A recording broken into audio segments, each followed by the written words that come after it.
Hello, students. Welcome back to the online platform of Shield Defense Academy. Now, today we are going to start a very, very important topic from the perspective of pronouns, and that is a relative pronoun, right? The topic for the day would be relative pronoun. We would be talking about this in great detail. So, let us begin with the topic. Relative pronoun क्या होता है? हिंदी में अगर हम बोले तो इसे कहते हैं संबंधवाचक सर्वनाम, राइट? जो संबंध दिखाता है बेसिकली, जिसका कार्य होता है कि एक व्यक्ति का दूसरे व्यक्ति से या एक वस्तु का दूसरी वस्तु से किस तरह का संबंध है, right? So any word which defines any kind of relationship between the two bodies or two objects, that would be a relative pronoun. Let me tell you guys, बहुत सारे relative pronouns होते हैं. अगर आप ग्रामर की कोई भी book उठा करके देखेंगे तो you will find 17 to 18 relative pronouns. बहुत सारे होते हैं. बट यहाँ पे मैंने सिर्फ 4 इंपॉर्टेंट रिलेटिव प्रोनाउंस लिए हैं जो आपके पेपर में आते हैं. See guys, let me tell you, मैं यहाँ पे उतनी ही चीजें आपको बता रहा हूं जितनी कि पेपर के पॉइंट से जरूरी हैं. ओके, इनमें से कोई भी ऐसी चीज नहीं है जो कि आपकी रिडंडेंट हो, मतलब एक्स्ट्रा हो या अननेसेसरी हो. इसीलिए वीडियो लेक्चर्स को बहुत ध्यान से देखिएगा, समझिएगा. ओके, एंड यही 4 आपको पढ़ने हैं जो मैं अभी बताने जा रहा हूं. 4 रिलेटिव प्रोनाउंस होते तो 17-18 हैं. इवन कोई और वर्ड भी एक रिलेटिव प्रोनाउन की तरह काम कर सकता है जो कोई भी रिलेशनशिप एस्टैब्लिश करने का काम करे. बट इतना डिटेल में पढ़ना मेरे हिसाब से कोई बहुत स्कोरिंग नहीं है, क्योंकि सब कुछ नहीं पूछा जाता है पेपर में. पेपर में सिलेक्टेड चीजें पूछी जाती हैं. फाइन. सो इसी की चीज को समझते हुए हम आगे बढ़ते हैं और केवल मोस्ट इंपॉर्टेंट कंटेंट को इसमें से देखते हैं. Okay, so let us come on to relative pronouns. What is a relative pronoun? A word which defines relationship between two objects or two persons or two any individuals, right? It could be any two or more than that as well. लेकिन relationship establish करने का इसका काम होता है. देख सकते होंगे आप स्क्रीन पे. पहली बात, 4 रिलेटिव प्रोनाउन लिखे हैं यहाँ पे. Who, whom, which, that. इस रिलेटिव प्रोनाउन का इस्तेमाल आपको बहुत जगह पे पेपर में मिलेगा. इवन एक टॉपिक है हमारा इसी में, एंटीसीडेंट्स करके है, राइट? एंटीसीडेंट्स जो पेपर में हमेशा हर साल आता है. ओके, हर साल उसका इस्तेमाल होता है, हर साल उसके क्वेश्चंस देखे जाते हैं. एंटीसीडेंट का एक एक्सेप्शनल वाला वीडियो होगा, लाइक उसमें एंटीसीडेंट कॉन्सेप्ट के ऊपर, इस टॉपिक के ऊपर कुछ एक्सेप्शंस है. उसका भी मैंने एक पार्ट 2 बनाया हुआ है, राइट? सो उसके अंदर जब आप जाओगे तो आपको रिलेटिव प्रोनाउन का स्पेशली रोल मिलेगा कि पेपर में क्वेश्चन एग्जैक्टली कैसे आता है. रिलेटिव प्रोनाउन इंडिविजुअली भी पूछा जा सकता है और किसी और रूल में जोड़ करके भी उसको पूछा जा सकता है. डिपेंड करता है एग्जामिनर के मूड पे, वो कैसे क्वेश्चंस बना रहे हैं. ठीक है, सो बहुत ध्यान से इसे समझिएगा. This is a very crucial topic. At least 2 to 3 questions आपको मिल सकते हैं, डायरेक्टली और इनडायरेक्टली, कैसे भी मिल सकते हैं. तो चलिए शुरू करते हैं. Relative pronouns who, whom, which और दैट, यही 4 हम पढ़ेंगे, हम और ज्यादा नहीं पढ़ेंगे. ठीक, नाउ ये रिलेटिव प्रोनाउंस होते हैं जो आपके सामने लिखे हैं. कौन कौन से? हु, whom, which और दैट, राइट? अब पहली बात मैं आपको बता दूं, रिलेटिव प्रोनाउन की पहचान क्या होती है. देखिए, रिलेटिव प्रोनाउन को अगर हम डिटेल में पढ़ेंगे तो इसके बहुत टेक्निकल नो हाउस होते हैं, राइट? बट मैं उतना गहराई में न जाकर के बहुत बेसिक लैंग्वेज में आपको लेक्चर बता रहा हूं, या इस लेक्चर में आपको बताने की कोशिश कर रहा हूं ताकि आप इसको यूज कर पाए. ठीक, याद रखिएगा, एक सीधी सी मैं आपको एक बहुत साधारण सी एकदम ट्रिक बता रहा हूं. 95% ये अप्लाई होती है. याद रखिएगा, ये वर्ड्स जितने आप देख रहे हो अपने स्क्रीन के आगे, जैसे हु, whom, which, राइट, इन्हें इंट्रोगेटिव प्रोनाउन भी कहते हैं. यही इंट्रोगेटिव प्रोनाउंस भी होते हैं. What is interrogative pronoun? प्रश्नवाचक सर्वनाम, जिनसे प्रश्न किया जाता है. 2 मिनट के लिए जरा ध्यान से देखिए. हु का मतलब हिंदी में क्या होता है? कौन है या नहीं है. जब भी आप बोलते हैं हु मतलब जैसे हु आर यू, तो हु मतलब क्या होता है? कौन हो तुम. हुम का मतलब क्या होता है? किसे या किसको. फॉर एग्जाम्पल, किससे बात करनी है आपको? Whom do you want to talk to. Whom का मतलब पूछा जा रहा है. विच का मतलब क्या होता है? कौन सा. जैसे आप मान लीजिए कुछ खरीदने जाते हैं और आपसे कोई पूछता है तो आप क्या बोलते हैं? I don't know which one two select, right? या किसी ने आपसे पूछा इनमें से कौन सी ड्रेस तुम्हें पसंद है, विच ड्रेस डू यू लाइक. विच का मतलब कौन सा, ऑप्शंस के लिए होता है विच, राइट? और दैट का इस्तेमाल क्या होता है हिंदी में? वो. आपने सुना होगा दिस मतलब ये, दैट मतलब वो। लेकिन याद रखिएगा, हम इनको ऐसे ट्रांसलेट, जब हम रिलेटिव प्रोनाउन कर रहे हैं तो हम ऐसे ट्रांसलेट नहीं करके पढ़ेंगे हम इनको, राइट। आपको मैं एक सीधी सी एक टेक्निक बता रहा हूं, याद रखिएगा।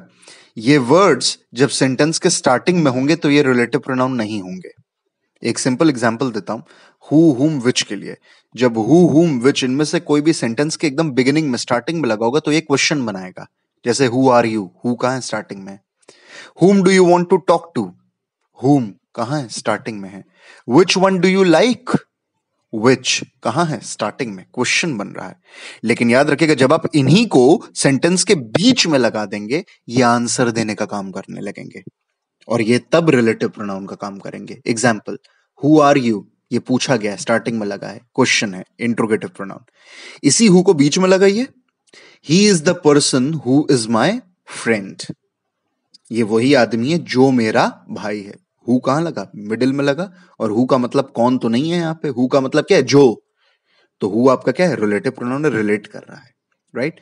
Similarly whom did you give the money, किसी ने पूछा whom did you give the money, question है। इसी हुम को मिडिल में लगाइए, the person whom you sent I gave the money to him, जिस आदमी को तुमने भेजा था मैंने उसको पैसा दिया है, आंसर बन रहा है। Which one do you like, question है, विच कहां लगा है, स्टार्टिंग में लगा है, क्वेश्चन है। अब इसी विच को बिगिन आपका मिडिल में लगाइए यहां पे, this is the book which I like, right, ये वो किताब है जो मुझे पसंद है। सो अकॉर्डिंगली इसी तरह से आपको दैट को भी यूज करना है। बस एक बात याद रखेगा, ये रिलेटिव प्रोनाउंस तभी होंगे जब ये सेंटेंस के मिडिल में लगे होंगे। बेसिक रूल बता रहा हूं, कभी कभी इनका भी एक्सेप्शन होता है, लेकिन इतना डेप्थ में आपके पेपर में नहीं पूछते हैं, इसलिए मैं आपको एक मात्र रूल बता रहा हूं। That's a one stop rule to understand. What is that, ये वर्ड्स रिलेटिव प्रोनाउन हैं, कब हैं, जब ये सेंटेंस के मिडिल में लगे हों, स्टार्टिंग में ना लगे हों। इस चीज का ध्यान रखिएगा। फाइन, नाउ इतनी बात क्लियर हो गई होगी आपको, आगे बढ़ते हैं। नाउ यू कैन सी, इनका यूज होता है, इनको हर जगह नहीं लगा दिया जाता, कहीं कहीं लगाया जाता है, कुछ कुछ स्पेसिफिक केसेस में यूज किया जाता है। एग्जाम्पल, हु और हुम देख सकते हैं आप अपनी स्क्रीन पे। हु और हुम का इस्तेमाल किस लिए होता है, ह्यूमंस के लिए। ह्यूमंस मतलब इंसानों के लिए, याद रखिएगा। For example, this is the person, अभी मैंने एक सेंटेंस बोला था, this is the, he is the person who is my friend. बात किसके बारे में हो रही है, पर्सन के बारे में बात हो रही कि नहीं हो रही है। Now in this case you have to understand, जब ह्यूमन की बात हो रही है, पर्सन की बात हो रही है, तो या तो हु लगेगा या तो हुम लगेगा। Clear, I hope this is very clear, right. Whom did you give the money, I gave the money to the person whom you sent to me, right, इस तरह से।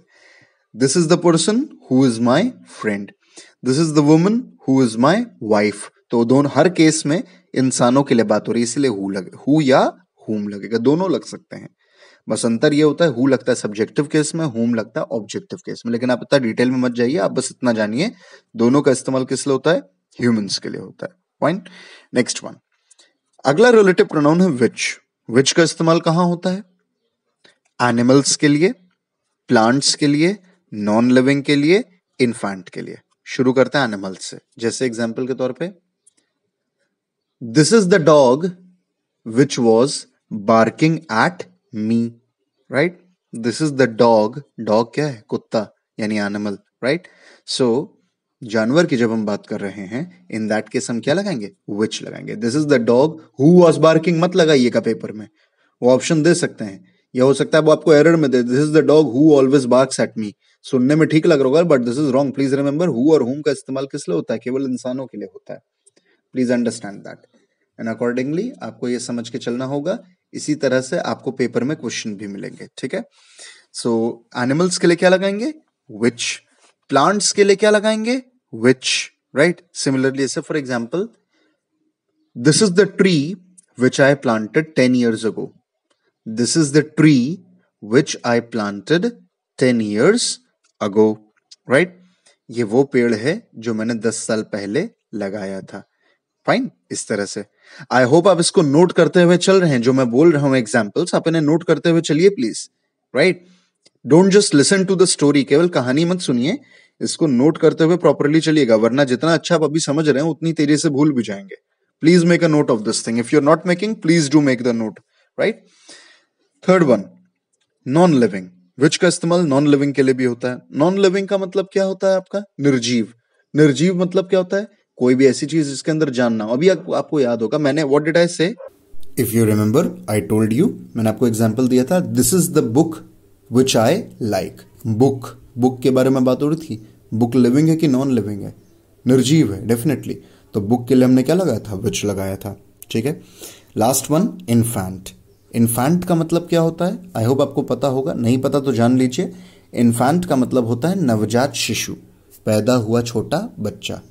अब वो किसी का भी बच्चा हो, जानवर का हो, चिड़िया का हो, इंसान का हो, किसी का भी बच्चा हो, नवजात शिशु के लिए याद रखिएगा विच लगता है, राइट. इवन इसके अंदर इंसानों के बच्चे भी आ जाएंगे, ये बात याद रखिएगा. कोई भी इन्फैंट होगा. इन्फैंट मतलब कोई भी इन्फैंट. फॉर एग्जाम्पल अगर कभी भी सेंटेंस ऐसे आया the baby which was crying, ये गलत नहीं है, सही है. The baby who was crying दिया तो ये गलत हो जाएगा. उल्टा, बल्कि हम लोग जब बोलते हैं तो आपने सुना होगा लोग ऐसे बोलते हैं this is the baby who was crying, ये वो बच्चा है जो रो रहा था.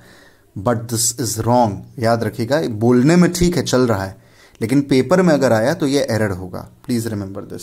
And in that particular case आपको ये भी याद रखना होगा कि किस तरह से इसके क्वेश्चन को आप डील करेंगे पेपर में. कैसे?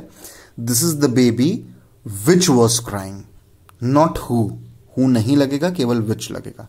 Please remember this is very important statement, right. Last one, that. That का इस्तेमाल किस लिए होता है देख सकते हैं आप. Abstract noun. एब्स्ट्रैक्ट नाउन मतलब क्या है? भाववाचक संज्ञा. भाववाचक संज्ञा मतलब क्या है? ऐसी चीजें जो कि फीलिंग्स को दिखाती हैं, इमोशंस को दिखाती हैं, राइट. एग्जाम्पल के तौर पे जैसे कि ये वो खुशी है जिसके लिए मैं स्ट्रगल कर रहा था. This is the happiness, right. This is the happiness for which I was struggling. लोग ऐसे बोलते हैं, राइट, ऐसे करके. But this is grammatically wrong. Let me give you another example. मैं थोड़ा और आसान एग्जाम्पल लेता हूं. एग्जाम्पल, हद से ज्यादा आजादी देना किसी भी बच्चे को बिगाड़ देता है. एक सेंटेंस है, हद से ज्यादा छूट देना, आजादी देना किसी बच्चे को बिगाड़ देता है. Let us translate this into English. किस तरह से होगा? जैसे कि too much of liberty, giving too much of liberty and independence is the thing that can spoil a child. विच मत लगाइएगा, सुनने में विच अच्छा लगेगा, लेकिन याद रखिएगा यहां पे बात किसकी हो रही? Too much of liberty and independence. Independence और लिबर्टी कोई निर्जीव वस्तुएं नहीं है, ये भाव हैं, ये फीलिंग्स है, ये एब्स्ट्रैक्ट नाउन्स है. एब्स्ट्रैक्ट नाउन होता क्या है पहले समझ लीजिए. एब्स्ट्रैक्ट नाउन क्या होता है? फीलिंग्स या इमोशंस, ऐसी चीजें जिनको कि हम देख नहीं सकते, हम छू नहीं सकते, हम केवल उन्हें महसूस कर सकते हैं, समझ सकते हैं. एग्जाम्पल, सच्चाई, ईमानदारी, राइट, दयालुता, क्रूरता, राइट. कुछ भी ऐसा वर्ड जिसे हम देख नहीं सकते, छू नहीं सकते, हम केवल समझ सकते हैं, राइट. फॉर एग्जाम्पल, पेन, दर्द. दर्द आप किसी को वाकई में कहता हाँ हाँ तुम्हारा दर्द दिख रहा है, नॉट पॉसिबल. दर्द वो केवल महसूस कर सकता है जिसको दर्द हो रहा है, और सामने वाला इस चीज को देख के उसके एक्सप्रेशन जज कर सकता है. बट फिजिकली पेन नाम की चीज कोई नहीं निकल के आ जाती है बाहर, राइट. तो ये याद रखना है, ऐसी चीजों को हम एब्स्ट्रैक्ट नाउन कहते हैं. कोई भी एब्स्ट्रैक्ट नाउन होगा, जैसे अभी मैंने एक सेंटेंस बोला, giving too much of liberty, हद से ज्यादा छूट देना ऐसी चीज होती है जो बच्चे को बर्बाद कर देती है, right. Giving too much of liberty is the thing that can spoil a child, right. Which can नहीं, दैट कैन, क्योंकि यहां पे बात किसकी हो रही है? लिबर्टी. लिबर्टी मतलब आजादी. एब्स्ट्रैक्ट नाउन है, भाववाचक संज्ञा है. तो आई होप ये क्लियर होगा आपको, ठीक है. यहां तक तो हमने बात करी किसकी? हु, हुम, विच, दैट. आपने एग्जाम्पल्स, मैं उम्मीद कर रहा हूं आपने एग्जाम्पल्स भी नोट करे होंगे हर एक के, राइट. मैंने जानबूझ करके एग्जाम्पल्स यहां पे, I have not written the examples knowingly, intentionally I have not written. Why? Because I want कि आप खुद नोट करें इन एग्जाम्पल्स को, अपने सेपरेट प्रॉपर नोट्स बनाएं. क्योंकि अगर आप एग्जाम्पल्स खुद नोट करेंगे तो आप ज्यादा अच्छे से इस चीज को रिलेट कर पाएंगे लिख करके, राइट. और अगर मैं आपको पूरा पूरा कंटेंट उठा करके दे दूंगा सो आपको ऐसा लगेगा कि लाइक चलो ठीक है कंटेंट दिया है तो पढ़ ही लेंगे. You will not be able to inculcate that in your mind. इसलिए मैं चाहता हूं आप उसे दिमाग में परमानेंटली फीड करें. उसके लिए आप खुद लिखें एग्जाम्पल्स. तो एग्जाम्पल जरूर लिखिएगा और इसके प्रॉपर नोट्स बना लीजिएगा, राइट. सो यहां तक हम लोगों ने बात करी हु, हुम, विच और दैट के बारे में. I hope the things are clear till now. अब मैं बात करता हूं इसके थोड़े से अपवाद के बारे में। ठीक है, ये तो चलिए बेसिक चीज आ गई, जैसे कि हु का इस्तेमाल कहाँ होता है इंसानों के लिए, हुम का भी इंसानों के लिए, पेड़ पौधों के लिए विच लगेगा, फीलिंग्स के लिए, इमोशंस के लिए दैट लगेगा, निर्जीव वस्तुओं के लिए, एनिमल्स के लिए फिर से विच लगेगा, राइट, इन्फेंट्स के लिए विच लगेगा।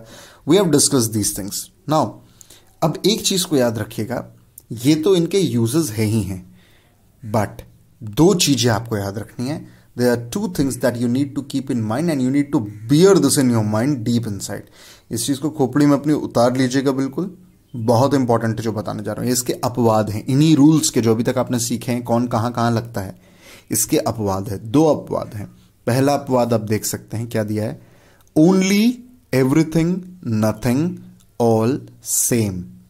अगर इनमें से कोई भी वर्ड अगर आपके सामने आ गया, कोई भी मतलब कोई भी वर्ड अगर आपके सामने आ गया, याद रखिएगा इनके साथ फिर चाहे सेंटेंस में एनिमल दिया हो, पेड़ पौधा दिया हो, चिड़िया कौवा कुछ भी दिया हो, व्हाटएवर, राइट, चाहे फीलिंग दियो, चाहे इमोशंस दियो, चाहे जानवर दियो, चाहे इनफाइंट दियो, कुछ भी दिया हो, याद रखिएगा सबके साथ ऑटोमेटिकली क्या लगेगा, दैट लगेगा। आंख बंद करके आपको दैट लगाना है वहां पे।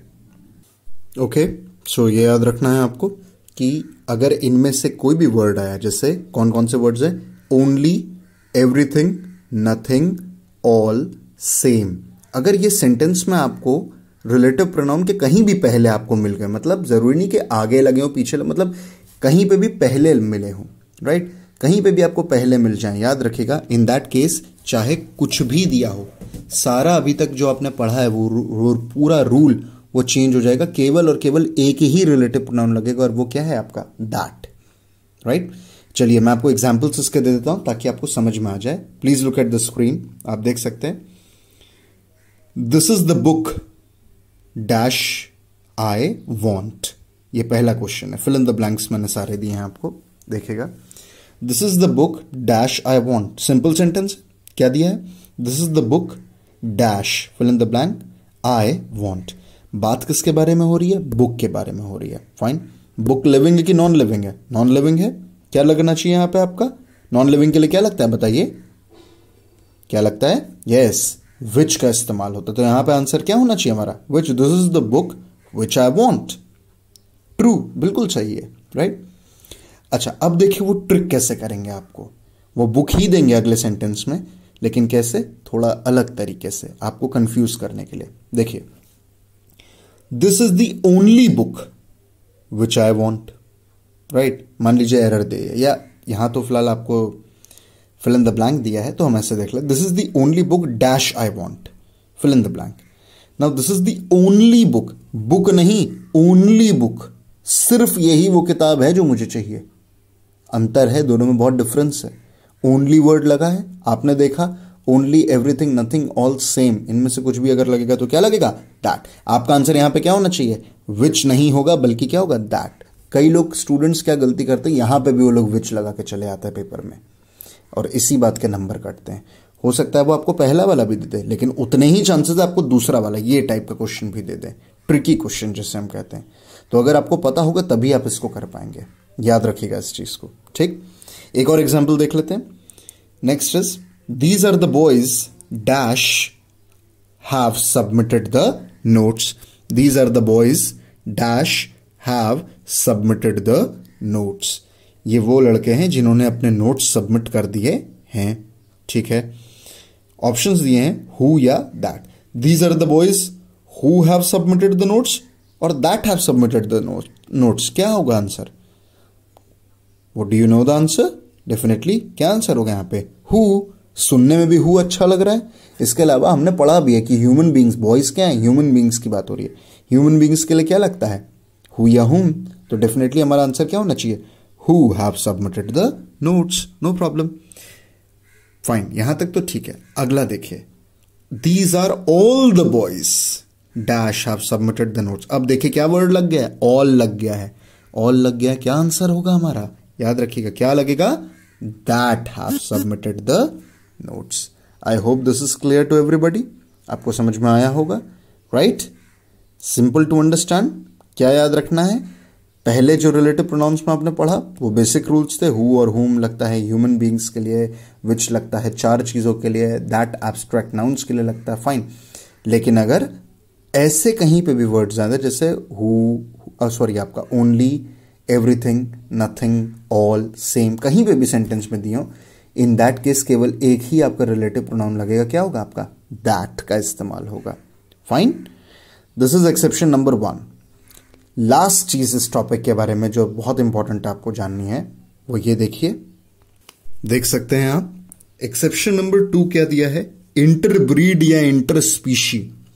चलिए अभी तक तो मैंने आप लोगों को क्या बताया, इंसानों के लिए, जानवरों के लिए, पेड़ पौधे के लिए, इन्फेंट के लिए, सबके लिए अपना अलग अलग एक कॉन्सेप्ट बना हुआ है कि इसके लिए ये लगता है, उसके लिए वो लगता है, फाइन। अब देखिए, मान लीजिए अगर 2 स्पीशीज एक साथ आ जाए, 2 स्पीशीज का मतलब कोई जरूरी थोड़ी कि वो आपको केवल इंसान ही दे, हो सकता है वो आपको दे दें इंसान और जानवर, या पेड़ पौधे और इंसान, या एब्स्ट्रैक्ट नाउन दे दें और साथ में आपको दे दे नॉन लिविंग, कुछ भी ऐसा क्वेश्चन दे दे मान लीजिए। इन दैट केस तब आप क्या करेंगे, तब क्या लगाएंगे, दोनों 2 रिलेटिव प्रोनाउन लगाएंगे, ये तो पॉसिबल नहीं है क्योंकि ऑप्शन तो 4 में से एक ही सेलेक्ट करना है। क्या करेंगे ऐसे केस में, याद रखिएगा, देखिए क्या लिखा है, इंटर ब्रीड या स्पीशी, राइट। कभी भी 2 प्रजाति अगर एक साथ दिए हैं और दोनों ही सब्जेक्ट हैं, एक सब्जेक्ट की तरह काम कर रहे हैं, याद रखिएगा वहां पे केवल फिर से क्या लगेगा, दैट लगेगा, ओके। वहां पे भी क्या लगेगा आपका, दैट लगेगा।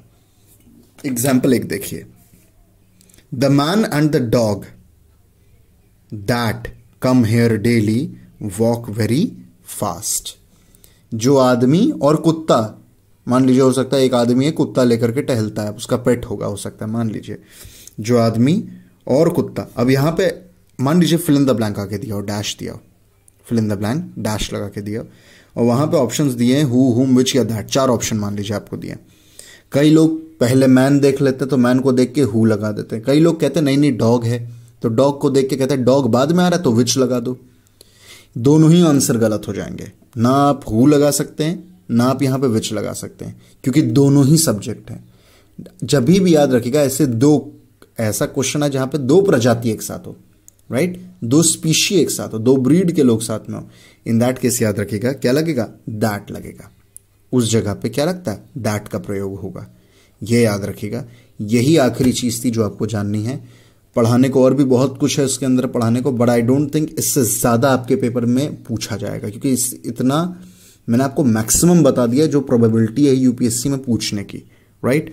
सो अगर आप इतना पढ़ लेते हैं, आई एम वेरी श्योर कि इससे आप कोई भी अगर क्वेश्चन आता है रिलेटिव प्रोनाउन का, you would be able to break it apart, fine. तो आज के लिए इतना रखते हैं, see you in the next video, thank you.